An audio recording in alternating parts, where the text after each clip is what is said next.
So I'd like to thank Velva for letting me speak today. I appreciate it very much. And so I kind of have always been connected with higher beings, and like when I was little, I used to talk to angels with my sister and sit out on the deck. And also I would used to have tea parties and always talk to the fairies, and I would see them every morning. And so I've always kind of had a connection with them. And so I kind of forgot about it for a little while, and then my mom came home from one of Velva's workshops, and she told me about it, and I was just instantly very interested in what Velva was doing.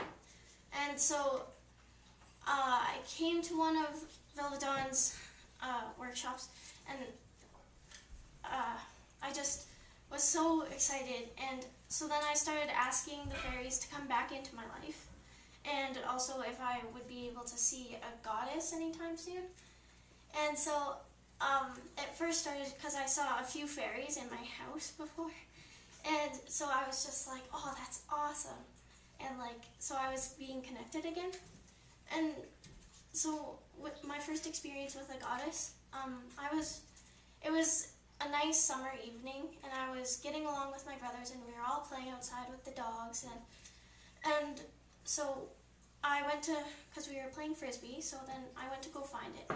And so we had some trees, and then there was the sunlight was coming in beams, and it was just so much energy. And then I saw this figure in a red dress, and she had dark hair and just had this very big gold aura, and it was just, I couldn't help it but smile. And so I looked around if anyone else saw it or anything, but then they didn't, and I was just so excited.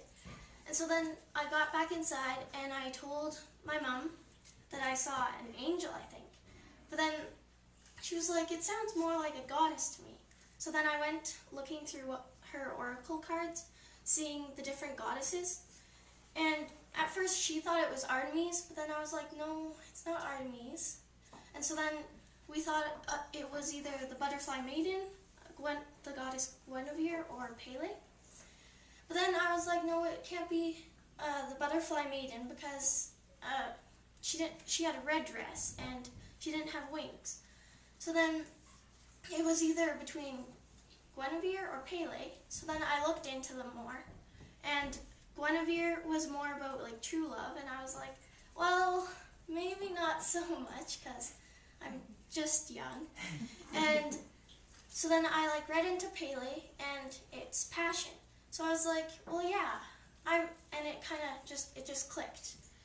And because I'm very passionate about goddess girl and higher beings and stuff, and I didn't exactly embrace it in school because I thought people would think I'm crazy. But then I started putting crystals in my water bottle and taking it to school. And my friend asked, what do you have in your water bottle? And I was like, oh, they're crystals. She was like, but why? And I was like, to make just to be more positive. And so then she was kind of interested. And so then I told her more about it, and so then she's kind of become more interested in it, and she doesn't think I'm as crazy. And plus, just, I don't exactly care what other people think, because it helps me in life. And so, and my family doesn't think I'm crazy, so, and they embrace it at home. So yeah, so then I just became more passionate about it, and I'm not as afraid to share my experiences, and I just have found more things that I'm passionate about, and I'm embracing them in my life.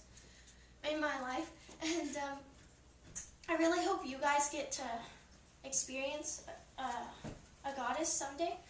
And it did take me a little while, but you just have to be open-minded, and when you're not expecting it, then they will appear. And so, yeah, just keep open-minded, be positive, and make sure you embrace Goddess Girl in your lives, and it will help so much. So that's my experience with the goddess.